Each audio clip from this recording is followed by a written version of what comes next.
Good morning, students of 9th standard. We are again going to learn something about geography and economics.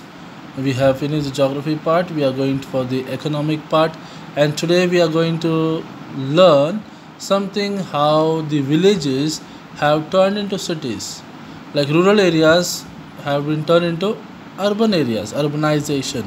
So we shall see how this urbanization takes place, how the villages turn into cities in the longer run. So we shall go step by step. So let us take the lesson, that is 10th lesson, urbanization. A dialogue between a farmer, Tatya, in a village and his son Suresh is given here. Read it carefully and hold a discussion on the above questions. Tatya: Suresh, I will come late to the field today. You go ahead. Suresh: But father, today I was thinking of going to the factory. Tatya: Why? Suresh: I think I should work in that factory. Tatya: Work in that factory? For what? Suresh: Father, if I work in the factory, I will get a monthly salary. If I work overtime, I will get additional money. Also, I will get bonus in Diwali. Tatya: But what about our fields? Suresh: I'll also look after the field simultaneously. Tatya: All that is fine, but will you be able to manage all this? Suresh: Tatya, I will look after all that. You don't worry. We should think of the future now.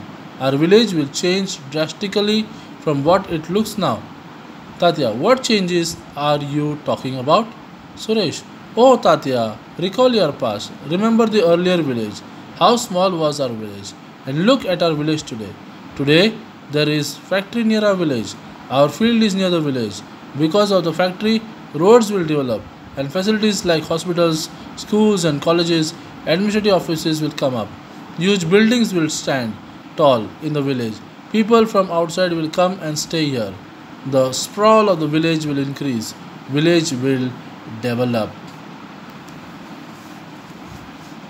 Answer the following questions. Why is Suresh thinking of going to the factory for work? What is Tatya worried about? What challenges does Suresh think will occur in the village? What changes does Suresh think will occur in the village? What other changes do you think will occur in the village? You will notice that because of the factory near the village, the occupation of the people of the village has started changing. More and more people from outside come and start living in the village. Transport, hotels, restaurants, messes. Messes means where people come to eat food for those who are in the hostels and all. No? Retail shops, medical services, etc. start developing. As a result, the basic structure of the village starts changing. Looking at our country, agriculture is the main occupation in rural areas. Agriculture and its allied occupations are being followed since times immemorial. But now, various industries have started coming up in rural areas. For example, factories, mills, energy plants, multi-purpose projects, etc. People come from the surrounding regions to work here, and thus the population of the village increases. To fulfill their needs, other services are also developed, like medical facilities, food, hospitals, recreation, etc. Consequently, the extent of the village grows and the form of earlier village changes. The Gram Panchayat providing public services to the village gives way to the municipal council or municipal corporation.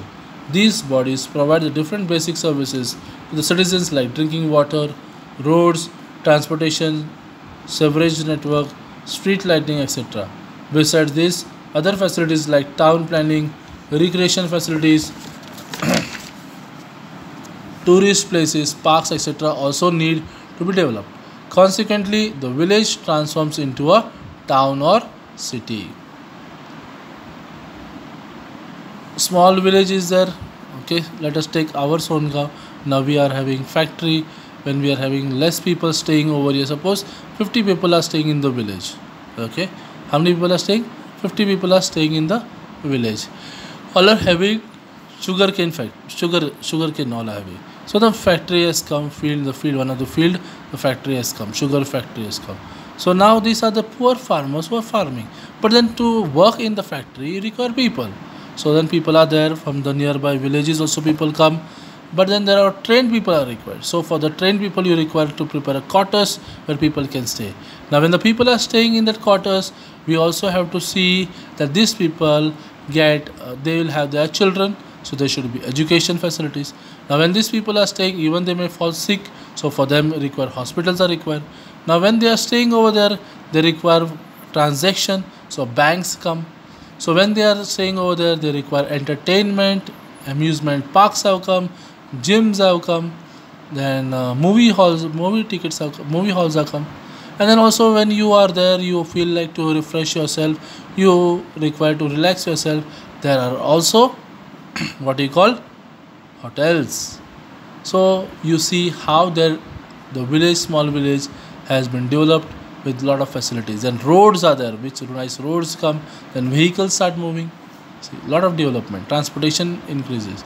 So there are a lot of changes taking place. In 1961, the census of India has decided to define urban on the basis of following criteria.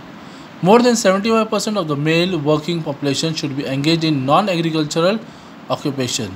Then it will become urban. But more of them, if there are more than 70% of the male working population is engaged in agriculture, then it is not urban, it is rural. The population of the settlement should be more than 5,000. Population of the settlement should be more than 5,000 people are there, then it is called urbanization. The population density of the settlement should be more than 400 persons per square kilometer. If there are 400 persons per square kilometer, then it is called as urban. Now you understand what are the things, how to come to know that whether this is a rural area or a urban area. First is that most of the people, 75% of the people staying in that locality should be working class. Means they should not be farmers but working class. Then it comes under urbanization. First point. Second, that there should be more than 5,000 people staying over there in that area. Third, in 1 square kilometer there should be at least 400 persons staying. Then only it becomes an urban. So these are the things how you to decide that whether it is urban or rural criteria. Okay. Using the statistical information given in the table below, draw a line graph of the percentage of urban population using computer. Discuss in terms of urbanization after studying this graph. Write the conclusions about the urbanization in our country from 1961 to 2011 in your own words. You can see 1961 urban population, number of urban settlements. Okay, you can see how it is there. Talking of the urbanization in India, the urban population has been increasing consistently from 1961 to 2011. From 1961 to 1981, this growth was around 5.5% only. But from 1981 to 2011, this growth was around 13.73%. This means that the urban population is increasing rapidly in India. Urbanization occurs because of many reasons. We will study some of the main reasons. Okay. First, how urbanization takes place is due to industrialization. The development and concentration of industries in a region is a factor contributing towards urbanization. Increase in industries leads to increase in the hopes of peoples who are attracted towards these industries from surrounding areas. This increased the speed of urbanization. In the 19th century, Mumbai grew rapidly because textile mills started on a large scale in Mumbai.